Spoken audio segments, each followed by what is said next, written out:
of California, on behalf of standard stations and independent Chevron gas stations throughout the West, invite you to Let George Do It. Another adventure of George Valentine. Personal notice. Danger is my stock and trade. If you have something that must be handled with complete confidence, then you need me, George Valentine. Write full details.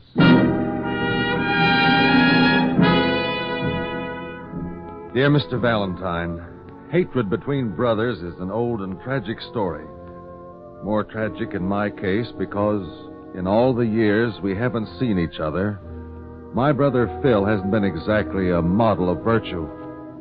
I feel I'm at least partially responsible, and I'd like to make it up to him somehow. I think I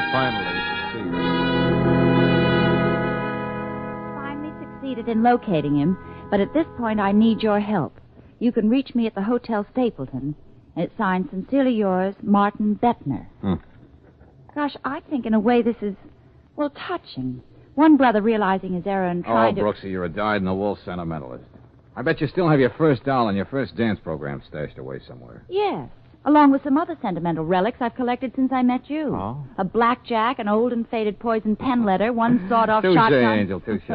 Now, what do you say we call this Mr. Bettner at the Stapleton and see just what he has on his mind?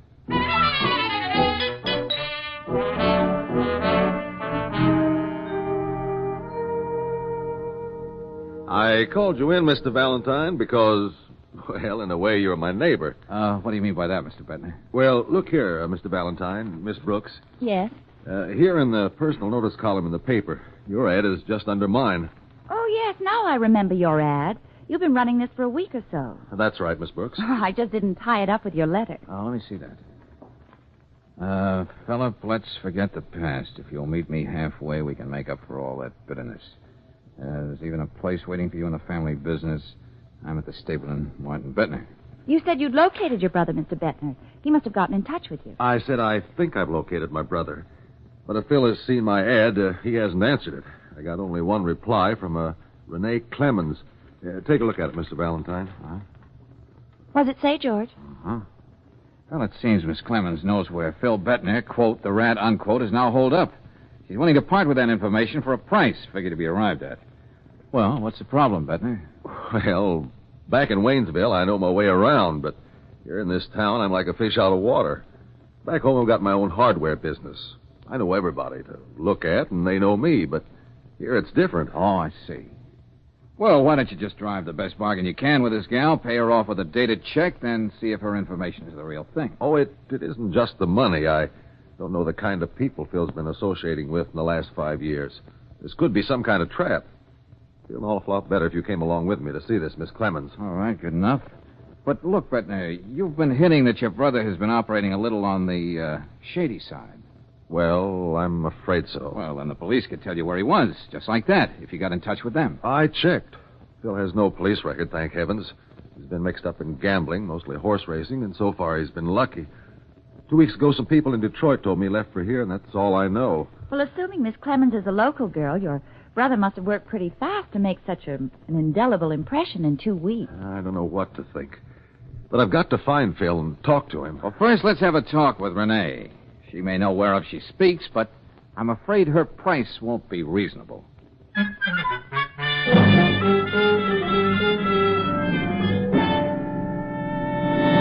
It'll cost you $500. Now, wait a minute, sister. The name is Miss Clemens. And I should up the price, seeing that all of a sudden I'm dealing with 3 people. Please, Miss Clemens, I asked Miss Brooks, Mr. Valentine, to come along with me. $500. But Mr. Bettner only wants his brother's address. He doesn't want to make a down payment on the house. Oh, I see we've got a Vassar girl here. All right, ladies, enough of this banter. The price is too high, Miss Clemens. Sorry. Come on, Bettner. Yes, let's get going. Now, wait a minute. Well? What kind of a deal would you go for? Well, I'll tell you. I'll be lavish with Mr. Bettner's money. $250 cash. I have that much right here with me. What do you say? Well, Miss Brooks still doesn't seem to approve of the price. All I can say is you're lucky you're dealing with men. Yeah, some girls are lucky to have what it takes to get what they want. All you've got is an address, and it's not even your own. Listen here, you Break little... clean, girls. $250, Miss Clemens. All right. Let's have it. Certainly. Here you are. Now, where can I find my brother? It's 356 Moreno Street. A grimy, broken-down rooming house. It's so dark you need a seeing-eyed dog to get up the stairs. I got you. Just a cottage small by a waterfall. Thanks. We'll find our way. Just be sure you tell him Renee sent you. I wish I could be there to see the look on his face. Well, if you know Philip is so dead set against getting in touch with me, why are you doing this? Let's be charitable and say I wouldn't mind if he dropped dead. And it'd be a pleasure to spend the $250 on flowers for his funeral. Oh, I knew she had a kind heart. Well, we may as well be going, Valentine. I know if I can just speak to Phil, everything will be all right. Yeah, 356 Moreno Street, eh, Miss Clemens? You heard me. That better be Phil Bettner's place, or you'll find his brother is just an Indian giver. Get what I mean?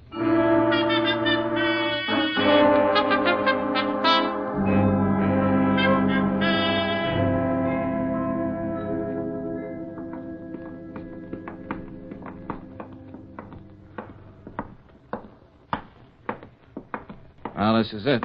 Number 7. He's got his card tacked up on the door. Philip Bettner, investments. Huh. Who's kidding whom? Oh, this is worse than I thought. Well, looks like nobody's home. We'll wait right here till he comes back. I don't think that'll be very comfortable. Do you mind paying for a lock, Bettner? What? What do you mean, George? Just this. Wait a minute. Please sit down. Phew. Oh, golly, where's the window? This place hasn't been aired out in a week. The eternal feminine. I don't know what I'll say to Philip. I don't want to hurt his pride. Uh-huh. What have you got there, Valentine? Well, it looks like this desk is your brother's investment office. His favorite and only investment being horses. I knew it was something like that. What's up, darling? December 20th, $2,000, Henning. January 3rd, $3,500, Henning, et cetera, and all to Henning. What's that supposed to mean? No wonder your brother Phil is living in a dump like this. From the way this stacks up, he owes about $25,000 to Lou Henning. Oh, George. Wait a minute, Angel. You see, Bettner, this character Lou Henning is the big shot bookie in this town. You don't go around owing him $25,000 for too long. Oh. George, please. I was just trying to explain to Bettner. What's the matter with you, Brooksie? That red spot under the closet door. Hey, wait a minute. What's the matter? What's wrong? Yeah, it's all dried up. Blood, George? It's not red ink. Well, do you think that... Could be. Henning has his own way of collecting debts. Well, there's one sure way to find out. Yeah.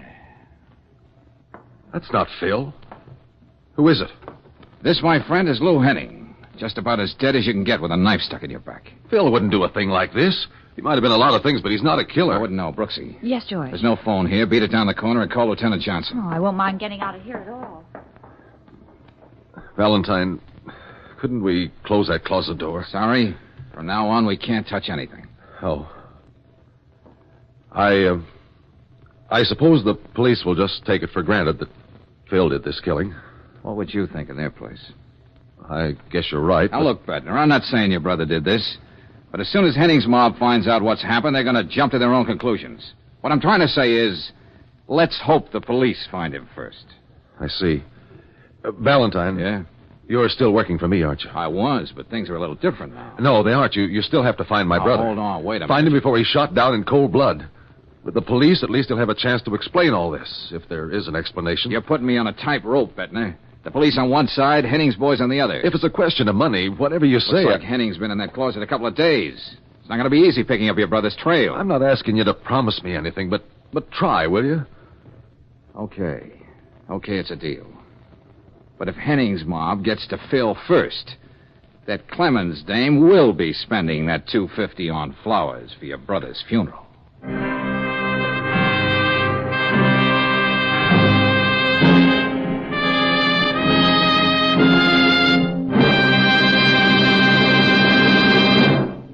We'll return to tonight's adventure of George Valentine in just a moment. Meanwhile, a word about gears. Most folks just couldn't say whether the gears in their cars are spur, worm, spiral, or hypoid, but the men at standard stations and at independent Chevron gas stations know the minute you drive in. And because there are so many different kinds of gears in today's cars, all these service stations carry a variety of lubricants to meet their special needs. RPM lubricants. each one tailor-made to carry away heat, to keep gears shifting easily, to do a better wear-saving job. Make sure you get an RPM lubricant next time you get that 5,000-mile change for your transmission and differential gears. While you're at the independent Chevron gas station or standard station, ask for a free copy of Batter Up, the new illustrated handbook on baseball. It's a gift to you from the service stations that say and mean, we'll take better care of your car.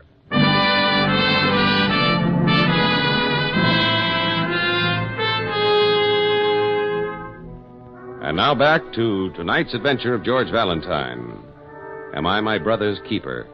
Martin Bettner thought so, and hired George to help him locate his black sheep brother, Philip. But when they arrived in Phil Bettner's room, they found a body in the closet. The body of Lou Henning, a big-shot bookie. George has just sent Claire to the corner drugstore to call Lieutenant Johnson. Be reasonable, Bettner. I promised you I'd look for your brother, but I can't leave until Lieutenant Johnson gets here. He's going to have an awful lot of questions to ask. But Phil won't have a chance if Lou Henning's men get to him first. You said so yourself. I know. All right, there's one thing I will do, though. Make a phone call. I think I know just the character who might be able to give me a lead on Phil. I'll be back in a few minutes. Oh, say, I just remembered. I think I saw a phone down in the hall when we came in. You could have thought of that before.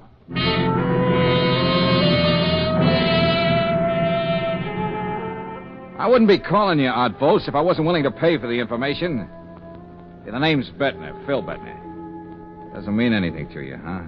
Now, look, Outpost, you're my favorite pawnbroker. You know everything that goes on in this part of town. He's probably hiding out. Okay, I'll drop around your place in an hour or so.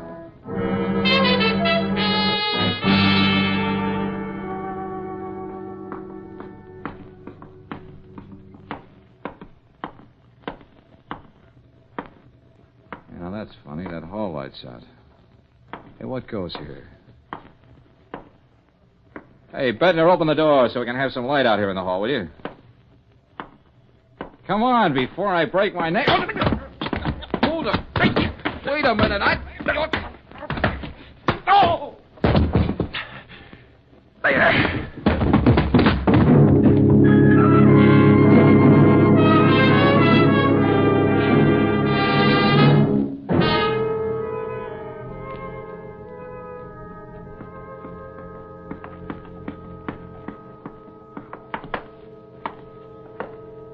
Now, you stay right there by the head of the stairs, George, till I put on this light. Never mind that, Angel. Open the door. George! Mr. Bettner, he's... Yeah. Looks like he got the same treatment I did. Hey, see how he is, will you, Brooksie? I couldn't bend down now to pick up a $1,000 bill. Mr. Bettner. Mr. Bettner, are you all right? Oh. Good. At least he's making a noise. George, he was knocked out, too. It was Phil. I was standing there, and he came in the door, and then... Let me help you get up, Mr. Bettner. Yeah. Wait a minute. Are you sure it was Phil? I tried to talk to him, but he picked up that desk lamp and hit me with it. You better sit down. Thank you. Your brother. So that's the one who threw me down the stairs. Why did he come back? What was he looking for? Valentine, at least we know that Phil can't be very far from here. That should help you find him. I mean, you're still interested in finding that brother of yours? He didn't know what he was doing. He didn't even give me a chance to talk to him. You stay here in the hall, Hennessy. Okay, Lieutenant. Say, what is this? The St. James Infirmary? Oh, Lieutenant Johnson. Yeah, I get your point, Lieutenant. Bettner here and I took a little of the worse for the wear, but we managed to outlive the corpse. Where is it, Valentine? Over there. Yeah, what do you know? It is Henning. Let you in on a little secret, Miss Brooks. I didn't believe you when you called me. Why do you think I kept screaming at you over the phone? Oh, Hennessy, Yeah, Lieutenant? get the fingerprint boys and the photographer and we'll go to work. Yes, sir. Still can't believe it. Believe what? Lou Henning with his $25 silk shirts, and look at him. Folded up like a jackknife in the bottom of a closet in a crummy rooming house and killed by a cheap little gambler. Oh, Lieutenant, I don't think you heard. This is Philip Bettner's brother, Martin. Oh, I'm sorry. Well, that's all right. Lieutenant, I know there's only one thing you can think, but I still insist my brother didn't kill this man. Look, I may as well tell you, Mr. Bettner, we've got a general alarm out for your brother. Yes? I suppose, as usual, Mr. Valentine, you've got an altogether different theory about this thing. On the contrary, Lieutenant, I'm in complete agreement with you for once.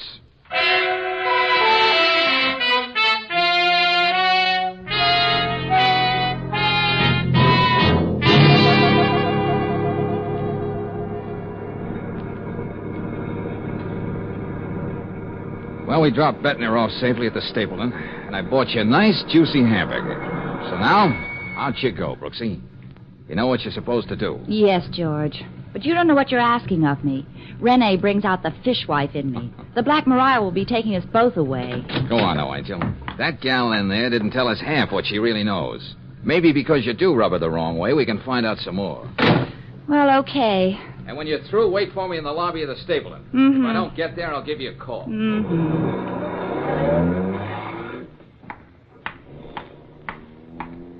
He's so good to me.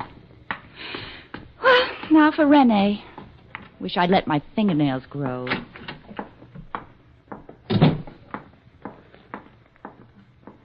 Yes, miss? What? Well. Now all you have to do is whistle. Yeah? And I'll send you my grandfather's OU Kid button. Huh? Oh, never mind, Bogart.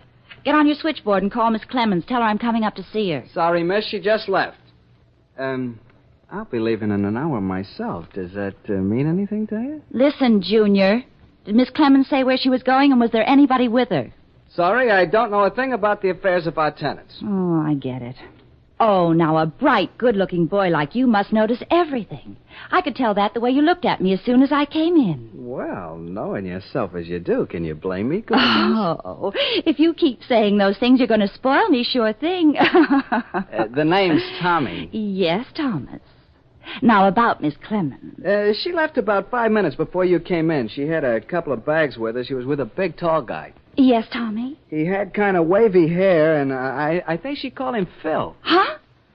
Oh, that's fine, Tommy. That's just what I wanted to know. How can I ever thank you? Well, I told you I'll be off in an hour. Wait. What was your name again? I'll mail it to you on your 21st birthday. And that's a promise, Tommy.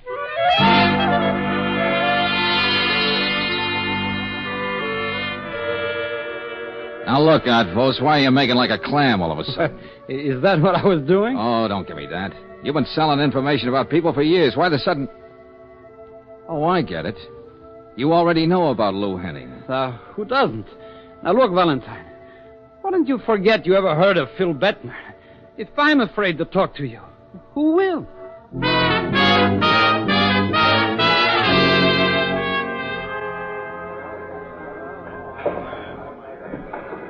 Side pocket, 3-ball. Sorry to interrupt your pool game, friend, but Whitey Sanderson said you might know where I might find Phil. Look, brother, you're a stranger to me. Let's keep it that way.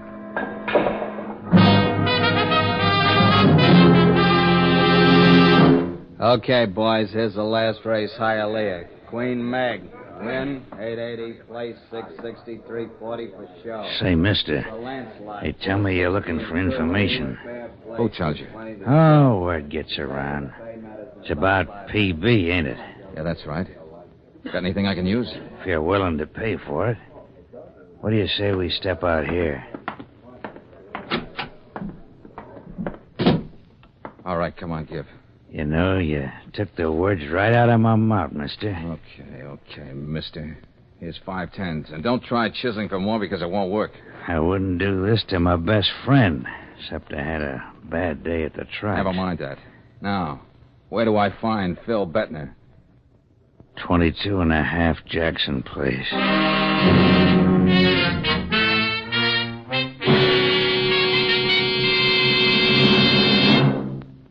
Okay, Valentine. I got your call. Where's Phil Bettner? Yeah, Lieutenant, that's your boy. What's left of him. So Henning's mob did catch up with him first. That's about as neat a job as I've ever seen. Yeah. It's been right cozy sitting here waiting for you. I know. You lead an awful tough life, Valentine. Look, we're going to get him down to the morgue. You get his brother down there to identify him. Yeah, I'll do that. You don't mind if I make a telephone call first? What for? I promised Brooksie faithfully I wouldn't leave her sitting in that lobby all night.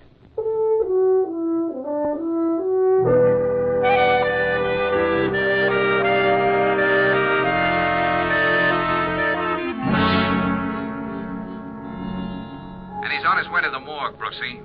So that just about washes it up. Then I suppose what I wanted to tell you isn't too important now. Renee left her apartment with Phil a few hours ago. Yeah, but look, Angel, tell Martin Bettner to meet me at headquarters. He has to identify his brother.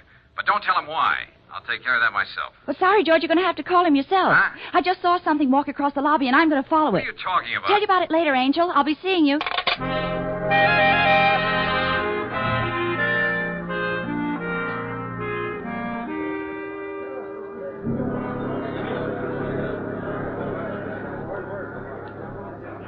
Bus leaving for Hamilton, Jonestown, Phillips Junction. Going somewhere, Miss Clemens? Oh, the Vassar girl again. Yeah. Now, look, dearie, how about you and me going to the morgue together? What are you talking about? Oh, they'll probably want to ask you some questions about Phil. And I'd hate to see you take this bus and have to come all the way back. I'm taking this bus. You're just making things very difficult. And what are you going to do about it? Oh, I'm just going to tear your hair out and scream all over the place. Then they'll slap us both in jail for disorderly conduct. And the jail is right next door to the morgue. You wouldn't dare. Oh, no? Ah! Stop it. Okay, you win. I knew you'd be reasonable.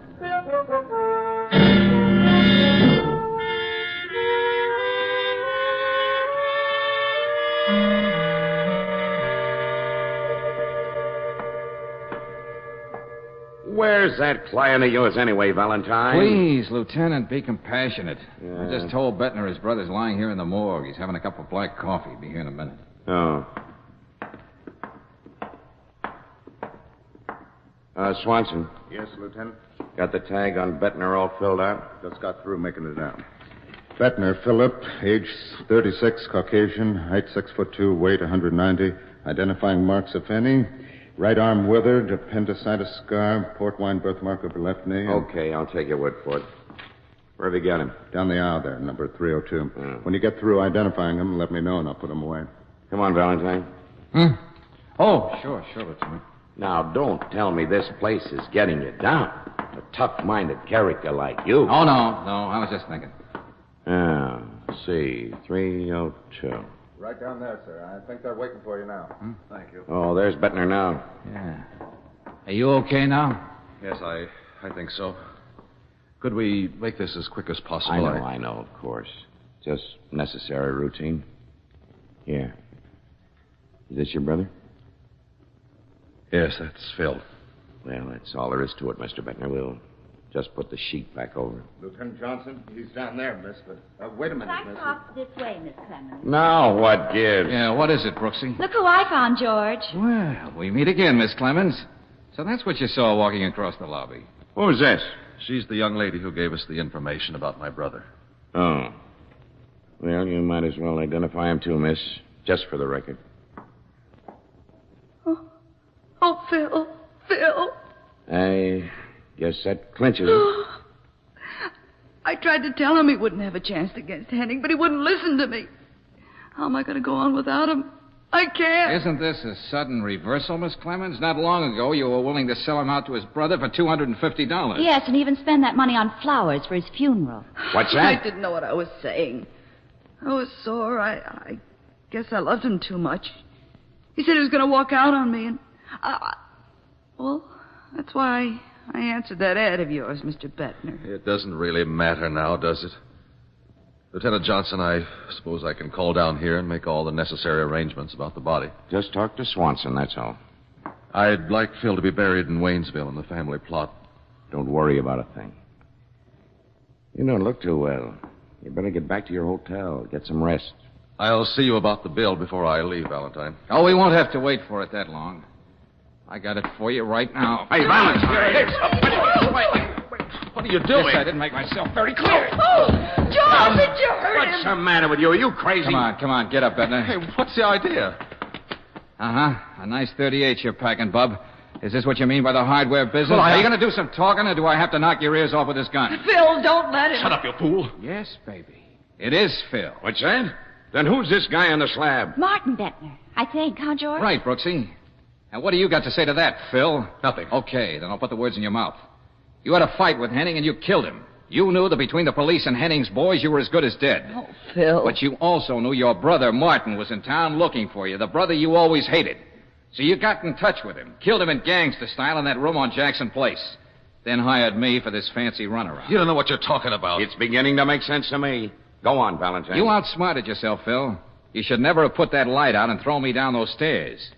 You see, that's something Martin couldn't have done in a million years. Why, Well, you George? see for yourself, his right arm. We heard the report of Swanson. There was nothing wrong with Phil. But Martin Bettner had a withered arm.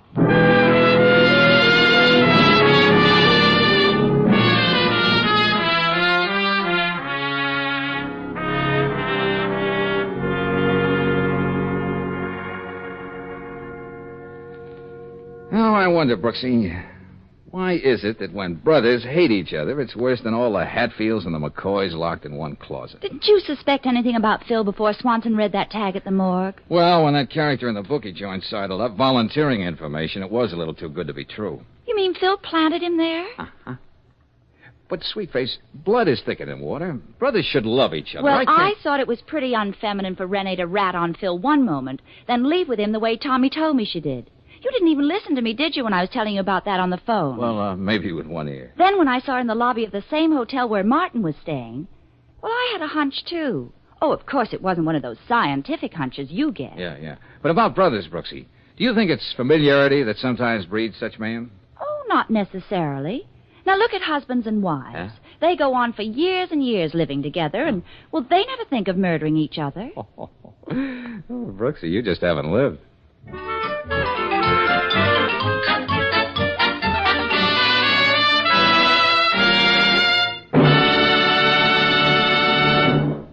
And now, a message of importance to motorists.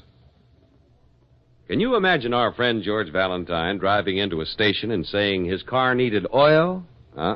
You wouldn't catch George that way. He'd be sure to specify RPM motor oil, the great modern lubricant that's tailor-made to keep cars young. And if you consider your car an important investment, be sure you say RPM motor oil. RPM contains special compounds, and each added ingredient does a specific wear-saving job for your engine.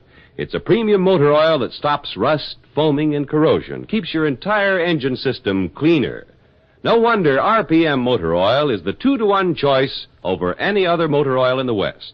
Get it tomorrow at a standard station or an independent Chevron gas station where they say and mean, we'll take better care of your car.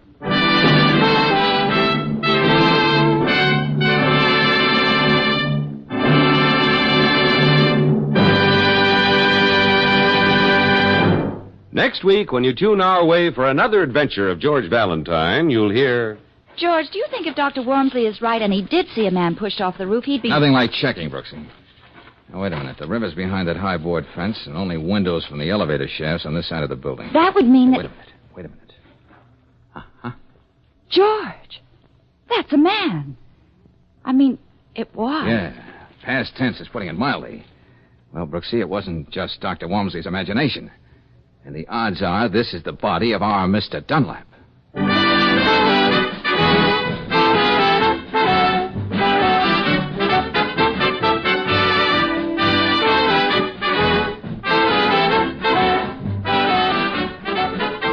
Tonight's adventure of George Valentine has been brought to you by Standard of California on behalf of independent Chevron gas stations and Standard stations throughout the West.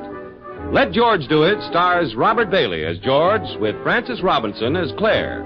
Ken Christie appears as Lieutenant Johnson. Tonight's story was written by David Victor and Herbert Little, Jr. and directed by Don Clark. Also heard in the cast were Gloria Blondell, Carlton Cadell, Tyler McVeigh, Harry Bartell, Bill Bissell, and Stanley Waxman. The music is composed and conducted by Eddie Dunstetter. Your announcer, John Heaston. Listen again next week, same time, same station, to Let George Do It. This is the Mutual Don Lee Broadcasting System.